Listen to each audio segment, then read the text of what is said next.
tantangan yang ada di depan mata dan sudah kita lalui dari sejak 2019, 2020, 2021, 2022 sekarang sungguh luar biasa. Dan seandainya Pak Prabowo yang menjadi presiden, sepertinya keadaan negara kita akan jauh berbeda.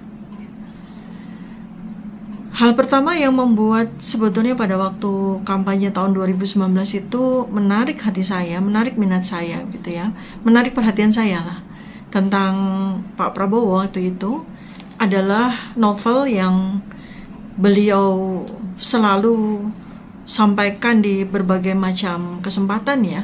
Dan novel itu kemudian saya buru, saya cari, itu novel judulnya Ghost Fleet The Next World War ya. Ini bukunya seperti ini. Saya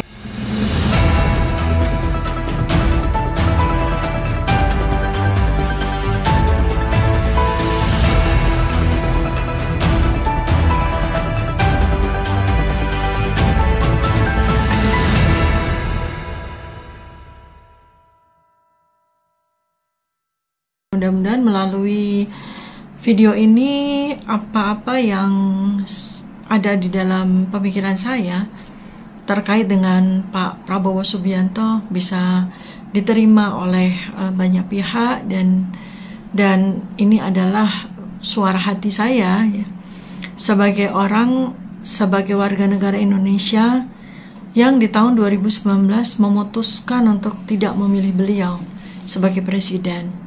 Dan saya ingin sampaikan bahwa saya menyesali keputusan saya tersebut. Saya menyesal tidak memilih Pak Prabowo waktu itu. Karena setelah tahun 2019 sampai dengan hari ini, sudah 3 tahun berlalu menuju tahun keempat pemerintahan presiden saat ini, di mana bukan Pak Prabowo yang menjadi presidennya. Lalu kemudian situasi yang terjadi di Indonesia dan juga di dunia khususnya, itu kita sungguh rugi presiden kita bukan Pak Prabowo. Tantangan yang ada di depan mata dan sudah kita lalui dari sejak 2019, 2020, 2021, 2022 sekarang sungguh luar biasa. Dan seandainya Pak Prabowo yang menjadi presiden, sepertinya keadaan negara kita akan jauh berbeda. Hal pertama yang membuat sebetulnya pada waktu kampanye tahun 2019 itu menarik hati saya, menarik minat saya gitu ya, menarik perhatian saya lah tentang Pak Prabowo waktu itu adalah novel yang beliau selalu sampaikan di berbagai macam kesempatan ya. Dan novel itu kemudian saya buru, saya cari, itu novel judulnya Ghost Fleet The Next World War ya. Ini bukunya seperti ini. Saya punya 2 versi dan sudah saya baca dalam versi aslinya berbahasa Inggris, dan kemudian saya juga bisa berhasil untuk mendapatkan bahasa Indonesianya untuk memperjelas apa yang tertulis pada novel ini.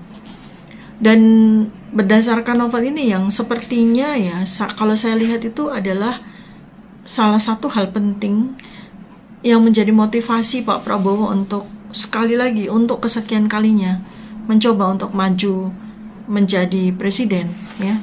Itu salah satunya, saya yakin motivasinya adalah berasal dari novel yang beliau baca ini dan kemudian beliau yakini isinya. Jadi novel ini ditulis oleh 2 orang, namanya adalah P.W. Singer dan August Cole. Beliau berdua ya penulisnya, dan novel ini genrenya adalah novel ya.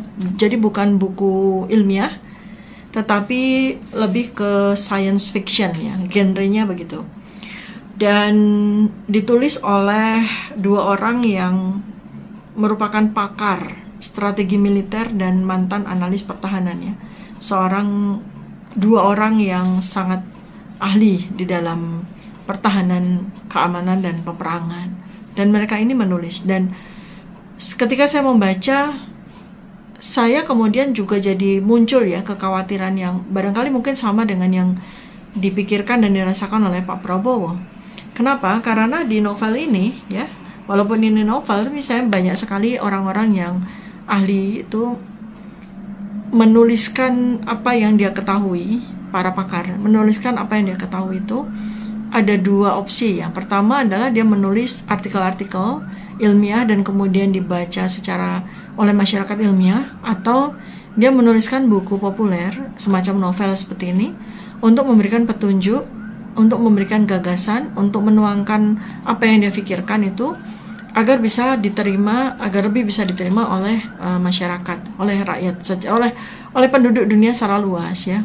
Karena itu maka Singer dan Cole ini memilih untuk menuliskan apa yang mereka ketahui dan apa yang menjadi gagasan mereka itu di dalam bentuk buku novel ya. Yang mengagetkan adalah bahwa buku Ghostfleet ini kan cerita tentang the next world war. Artinya artinya apa tuh? Berarti perang dunia ketiga kan ya, the next world war. Kita di dunia ini sudah terjadi 2 kali perang dunia kan? Perang dunia pertama, perang dunia kedua, dan di novel ini cerita tentang perang dunia ketiga. Dan epicentrum dari perang itu, pusat peperangan itu di Laut Cina Selatan dan di kawasan yang oleh penulisnya itu disebut sebagai dulu bernama Indonesia gitu. Artinya di novel ini yang settingnya tuh sekitaran tahun 2030. Penulis novel ini menyatakan bahwa Indonesia sudah tidak ada. Jadi kawasan yang menjadi area peperangan perang dunia ketiga itu adalah area yang dulu bernama Indonesia. Ya, sebagai seorang purnawirawan jenderal ya, dan beliau sangat memahami situasi geopolitik, pasti beliau juga khawatir sekali ya ketika membaca novel yang ditulis oleh pakar pertahanan seperti ini. Dan mungkin dalam alam pikiran beliau tergerak untuk maju sebagai presiden. Karena apa? Presiden itu adalah panglima tertinggi kan, panglima tertinggi dari negara Indonesia ini. Dan apabila ada ancaman atau bahkan betul-betul terjadi perang apalagi perang dunia gitu ya, itu ya presiden akan menjadi panglima tertinggi, panglima perang tertinggi, panglima perang di atas dari panglima TNI ya. Komando peperangan dipegang oleh presiden. Karena sekali lagi karena beliau adalah purnawirawan jenderal, pasti beliau tergerak untuk maju di situ ya, sebagai seorang patriot ya, seorang yang berjiwa patriot gitu. Anehnya di saya tuh pemahaman kesadaran tersebut itu tetap tidak membuat saya kemudian berkeputusan untuk memilih beliau ya, padahal ya novel ini sangat make sense ya, apalagi ketika kemudian betul-betul banyak sekali kejadian-kejadian luar biasa yang terjadi pasca 2019 ya. Pertama adalah pandemi. Lalu berikutnya lagi adalah betul ya terjadi perang dunia ketiga. Artinya kan apa yang ditulis oleh Singer dan Cole di novel ini ya saat ini sudah terjadi. Mereka menuliskan bahwa perang dunia, the next perang dunia ketiga itu terjadi di sekitaran tahun 2030. Tetapi seperti yang terjadi pada perang dunia pertama dan perang dunia kedua kan ancang-ancang ya, pemanasan dari perang dunia itu kan memang terjadi sekitar 5-10 tahun sebelum perang dunia itu betul-betul terjadi kan gitu. Ya kurang lebih ya sekarang ini kan memang sudah sepertinya memang sudah mulai, dan itu suatu keniscayaan yang tidak terelakkan. Jadi seandainya di tahun 2024 ya Indonesia itu terseret atau kemudian epicentrum yang semula ada di Eropa, artinya di 2024 itu siapapun yang menjadi presidennya dia akan maju perang ya, dia akan menjadi panglima tertinggi tentu saja. Dia akan memegang pucuk pimpinan tertinggi untuk membuat strategi bertahan maupun menyerang ya seandainya negara kita itu diserang, dan dia juga yang akan memikirkan dan kemudian menjalankan strategi perang gitu. Jadi ya saya jadi menyadari gitu kekhawatiran dari Pak Prabowo yang beliau sampaikan pada waktu kampanye itu ya pelan-pelan ya, bukan pelan-pelan lagi, betul-betul terjadi satu demi satu. Andai kata juga Indonesia memang sudah tidak eksis lagi, artinya dengan berbagai macam peristiwa, keadaan, kejadian, bahkan mungkin juga tergulung oleh hutang yang luar biasa sehingga kemudian negara ini bangkrut. Jadi ya memang sepertinya apa yang diramalkan oleh kedua penulis di Ghost Fleet dan kemudian diyakini oleh Pak Prabowo itu ya memang sudah harus kita bersiap-siap diri untuk menghadapi perang besar. Kenapa nggak mungkin? Ya mungkin saja kan, karena dunia juga sudah merasakan perang dunia besar ya di abad ke-20. Sekarang kita sudah 22 tahun di abad ke-21, lalu kemudian ada perang, ya wajar gitu loh. Yang tidak wajar adalah kalau kita tidak juga memahami, kita juga tidak menyadari, apalagi lebih tidak wajar lagi kalau pemerintah tidak menyadari dan tidak memahami. Nah, itu kan yang repot itu ya. Jadi ya mungkin bisa dipertimbangkan juga dari semua calon-calon presiden yang akan berlaga dalam pertandingan memperebutkan kursi presiden di tahun 2024 adalah orang yang capable, orang yang mumpuni untuk menjadi panglima perang ya. Apalagi ketika dinyatakan di novel ini sekali lagi bahwa Indonesia sudah tidak eksis lagi.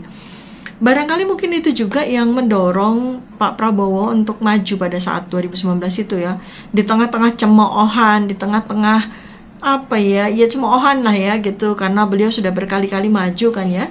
Baik sebagai wakil presiden, kemudian maju lagi sebagai calon presiden, lalu maju lagi sebagai calon presiden. Itu banyak sekali kan hujatan, cemoohan yang dialamatkan ke beliau. Tetapi beliau pada saat itu terus maju. Antara lain ya mestinya ada suatu dorongan yang sangat kuat. Beliau sangat khawatir apabila ramalan yang ditulis di novel ini betul-betul terjadi. Artinya ada kemungkinan bahwa selama tahun 2019 sampai tahun 2030 itu Indonesia tidak ada lagi oleh macam-macam sebab. Ya beliau mungkin terpanggil ya untuk bagaimana mempertahankan negara kita ini gitu. Dengan cara apa? Menjadi presiden. Dan saat itu juga beliau memulai peluang yang sangat besar ya. Makanya sepertinya juga kalau kita lihat gejalanya ya di tahun-tahun sekarang ini, ketika calon-calon presiden itu sudah mulai memunculkan diri kan, beliau sepertinya juga akan maju lagi ya. Sudah akan maju lagi ya. Ya saya tidak mau melewatkan kesempatan ini kalau memang seandainya antara di tahun 2022 akhir 2023 memang gejala-gejala perang dunia ketiga itu akan meluas ya.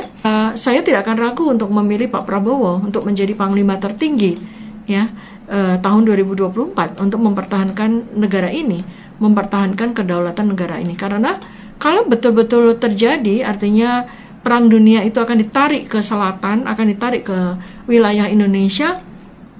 Tidak ada yang lebih pantas daripada Pak Prabowo untuk memimpin negara ini dalam masa-masa yang sangat-sangat kritis ya. Dan besar harapan saya beliau sebagai seorang purnawirawan jenderal gitu ya, itu memiliki jiwa patriot dan itu kan sudah terbukti ya, sudah terbukti.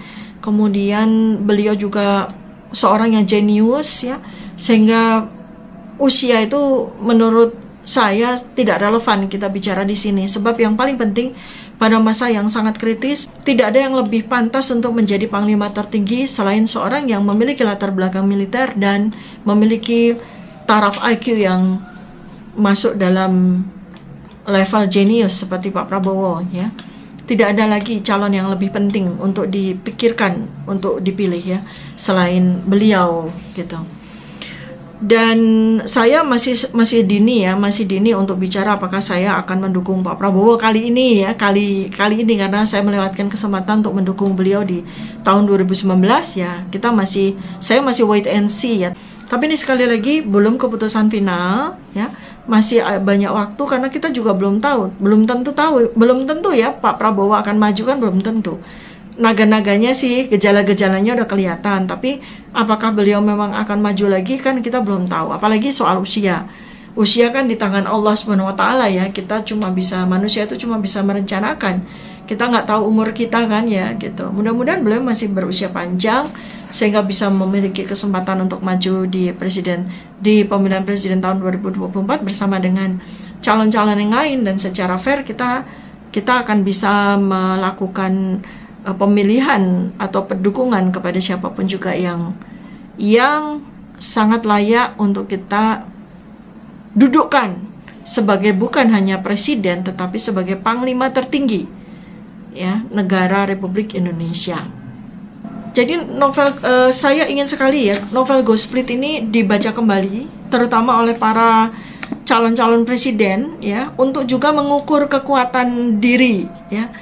Ya siapa aja nih yang mau maju, siapa aja selain Pak Prabowo. Ada Pak Anies Baswedan, ada Ibu Puan Maharani, ada Pak Ganjar Pranowo, ada siapa lagi ya nanti, Pak Erlangga, siapa lagi, Pak Ridwan Kamil atau Pak Mas Sandi gitu, mungkin mau maju ya. Saya sangat sarankan Anda untuk membaca buku ini secara tuntas ya. Versi bahasa Inggris maupun versi bahasa Indonesia. Kan kalau calon presiden tahun 2024 kan sudah tidak ada isu tentang kecakapan berbahasa asing ya. Jadi memang beda sih kalau baca yang buku yang berbahasa Inggris ya, kemudian ditranslasikan, walaupun translasinya cukup bagus ya, tetapi sense ya, rasa bahasanya untuk seorang calon presiden saya rasa lebih baik Anda membaca yang versi asli dan diskusikan dengan tim Anda yang memang ahli pertahanan keamanan ya, karena kan selain Pak Prabowo kan tidak ada satupun calon presiden 2024 yang memiliki latar belakang militer kan ya, kecuali misalnya Pak Gatot Nurmantio mau maju misalnya, atau siapa, Pak Budi Gunawan yang itu ya, yang katanya digadang-gadang juga untuk menjadi cawapres ya. Ya selain itu kan memang tidak punya background militer sama sekali. Jadi saya sangat sarankan Anda semua mempelajari buku Ghost Fleet ini, melihat strukturnya karena sangat lengkap dan ini bisa menjadi buku referensi ya bagi calon presiden tahun 2024. Karena seandainya memang betul apa yang diramalkan oleh pakar pertahanan keamanan dan pakar strategi perang ya, ini kedua penulis ini ya, kita perlu belajar untuk melihat kemungkinan untuk melihat possibility-nya, dan kita akan menggagalkan dong kalau seandainya ternyata memang Indonesia diplot untuk tidak ada lagi gitu loh, negara ini sudah tidak ada lagi. Tentu saja kita akan tergerak untuk menggagalkan rencana tersebut ya, masih mending udah ditulis di novel gitu. Masih banyak sekali kesempatan untuk mempertahankan kedaulatan negara ini. Jangan sampai terlambat ya. Kita kan secara ekonomi juga sudah tidak terlalu berdaulat. Secara kesehatan kita jauh tidak berdaulat ya. Kita didikte oleh kekuatan-kekuatan di luar ya, secara global. Kita nggak punya otoritas untuk memilih bagaimana kita mesti bertindak. Pada masa pandemi kemarin udah terbukti kan, tidak ada daulatnya lagi tuh Indonesia dari sisi kesehatan ya, didikte semuanya. Tinggal sekarang kan kedaulatan dari sisi wilayah ya.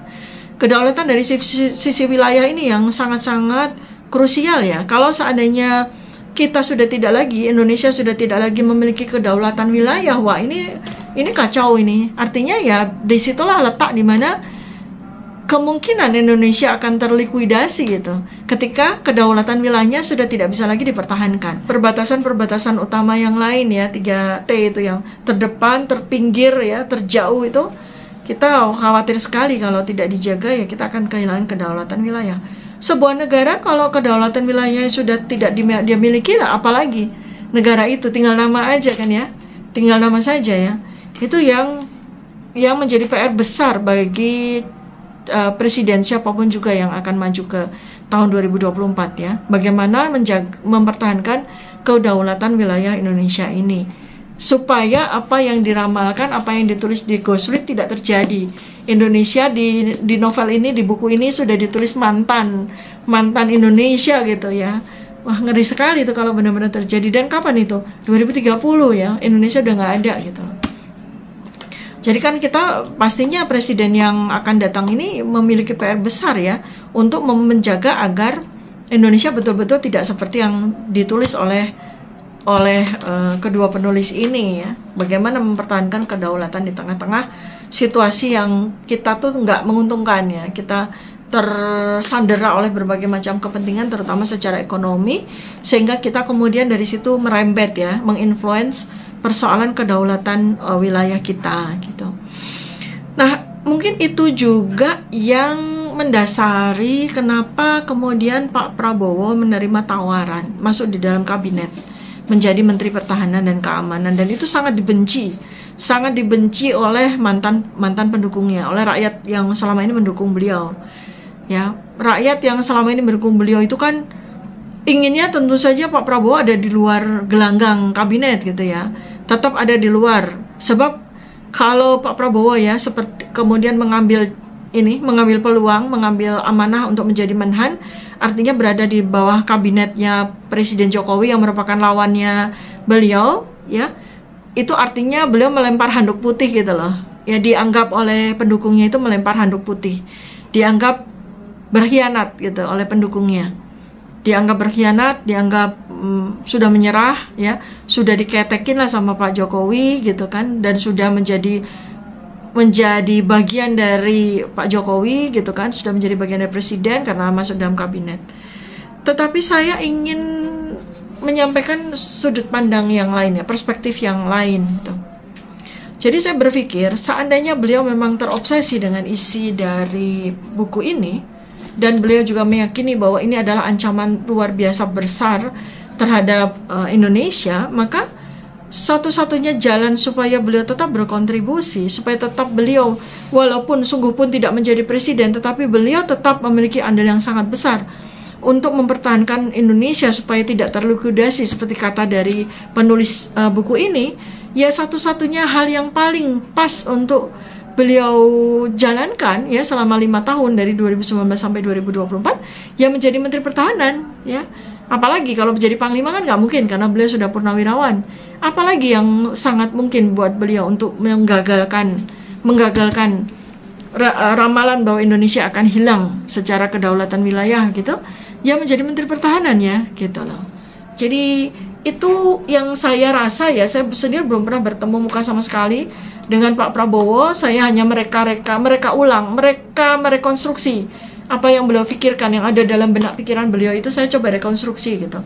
Yang saking gemesnya juga gitu, ingin tahu ya, makanya saya sampai ngambil S3 dalam bidang sosial politik ya, supaya saya involve gitu loh dengan situasi-situasi politik yang menjadi dasar-dasar dari bakal kemungkinan adanya pertentangan luar biasa yang melahirkan Perang Dunia Ketiga gitu. Dan kemudian saya menjadi memahami gitu pertimbangan beliau untuk masuk dalam kabinet dan kemudian mengambil posisi sebagai Menteri Pertahanan. Kenapa? Karena Menteri Pertahanan itu kan frankly ya orang kedua kan sebetulnya dalam menjaga negara ini gitu loh. Seandainya terjadi sesuatu pada presiden, apakah presiden meninggal, apakah presiden terimpeach gitu ya, oleh segala macam, dimakzulkan atau apapun kan sangat mungkin ya, karena kita punya pengalaman presiden udah ada 7 itu kan ya terjadi kan ya, terjadi pemakzulan, terjadi kemudian dipaksa untuk mengundurkan diri dan sebagainya. Lalu siapa yang akan naik di presiden gitu kan, nggak serta-merta wakil presiden ya, karena kita juga tahu keterbatasan dari wakil presiden kita ya, Pak Ma'ruf Amin itu kan udah sepuh, dia nggak bisa apa-apa gitu. Pasti yang naik untuk menggantikan posisi presiden adalah Menteri Pertahanan gitu. Artinya barangkali mungkin itulah yang difikirkan oleh Pak Prabowo sehingga beliau mengambil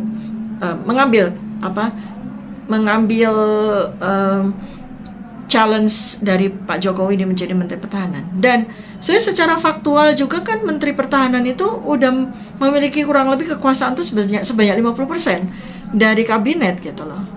Beliau itu, sosok beliau di dalam kabinet itu kan sangat mewarnai gitu loh, sangat mewarnai dari kabinet.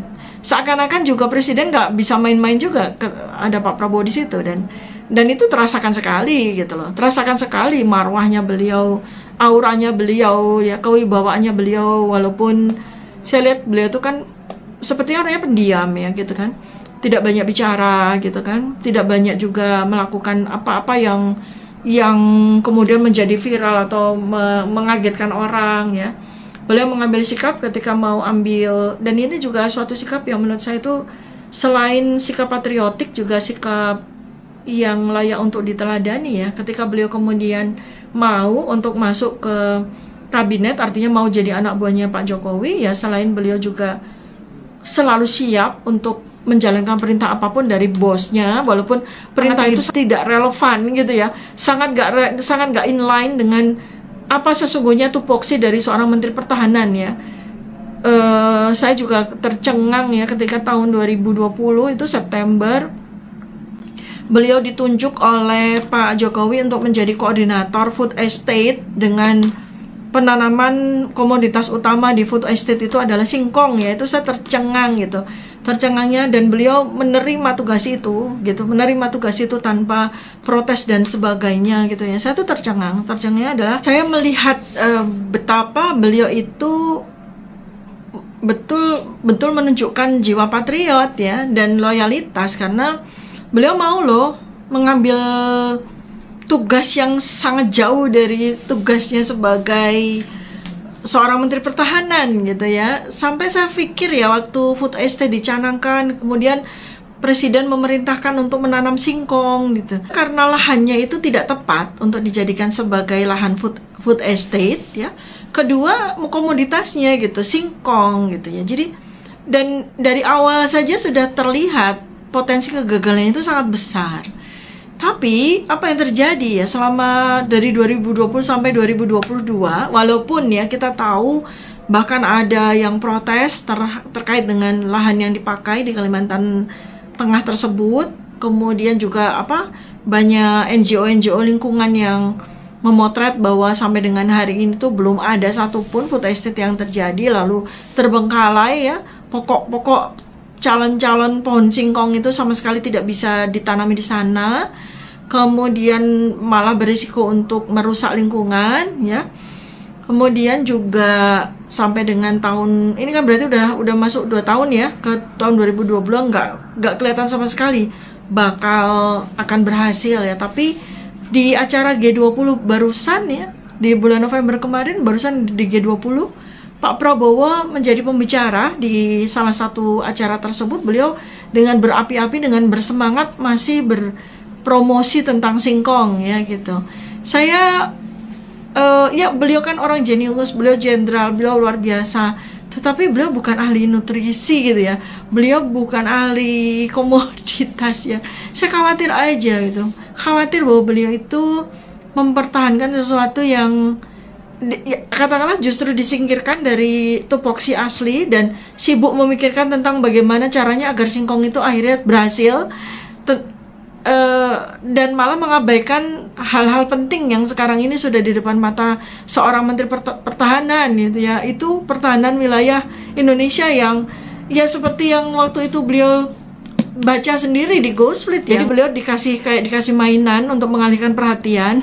Singkong yang udah jelas mainan itu mau dikutak-atik seperti apa juga nggak bakalan berhasil sebagai alternatif pengganti beras, pengganti padi ya. Sibuk, dan beliau ya karena ya patriot bagaimana sih gitu ya, karena perintah komandan harus jadi ya, beliau sibuk berpikir untuk bagaimana si singkong ini jadi gitu, yang nggak bakalan jadi juga. Sudah mohon maaf ya, mohon izin saya perlu sampaikan.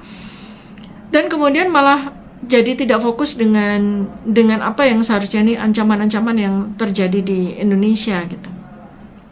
Saya khawatir aja, saya pengen sekali bicara kepada beliau. Udahlah, singkongnya dilupain aja dan kembali melihat apa yang terjadi nih di Indonesia, ancaman-ancaman besar yang terjadi di Indonesia ini gitu.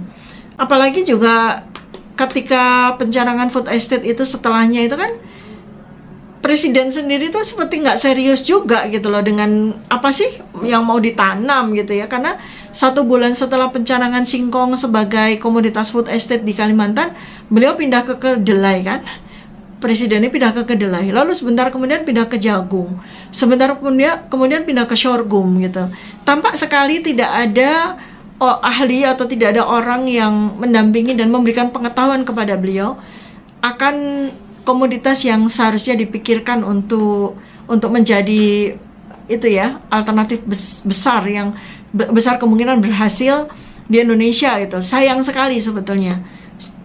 Jadi sekali lagi saya sampaikan bahwa sepertinya project food estate ini project main-main gitu. Project yang tidak serius. Project yang tidak serius ya. Memang ditargetkan untuk gagal, dan lebih sayang lagi adalah Pak Prabowo yang menjadi koordinatornya, ditunjuk sebagai koordinatornya. Itu ya. Lalu berikutnya lagi ya, alasan saya kenapa waktu itu tidak menjatuhkan pilihan presiden kepada Pak Prabowo itu alasan yang sangat naif ya. Tetapi mau saya sampaikan sih ini karena seorang warga, seorang rakyat yang waktu itu belum belajar sosial. Kalau sekarang saya udah belajar ilmu sosial politik ya, tapi waktu itu pemilihannya tuh kan memang kita kalau namanya pemilihan presiden itu kan memilih itu bisa secara akal sehat maupun secara emosional kan gitu. Pemilih yang basisnya itu emosional gitu kan, pemilih yang basisnya emosional, makanya kan ditarik-tarik ke sisi-sisi yang emosional. Nah saya kan juga dapat tuh kan gitu loh, jadi ya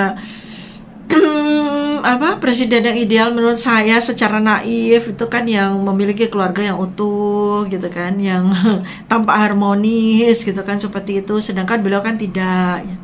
Walaupun pada waktu kampanye itu saya ingin sekali tuh pada saat itu kan beliau sepertinya juga dekat lagi ya dengan mantan istri, dengan Ibu Titik Soeharto gitu. Saya diam-diam berdoa gitu agar beliau bisa bersatu kembali dan akhirnya bisa menjadi presiden yang dengan keluarga yang utuh seperti itu kan. Tetapi seandainya pun tidak, sebenarnya tidak ada masalah gitu ya. Tidak ada masalah presiden tidak memiliki keluarga, tidak memiliki ibu negara, nggak ada masalah. Presiden hebat namanya Vladimir Putin ya, Presiden Putin, presiden Rusia juga sendiri nggak punya ibu negara, tampaknya juga bagus-bagus aja gitu.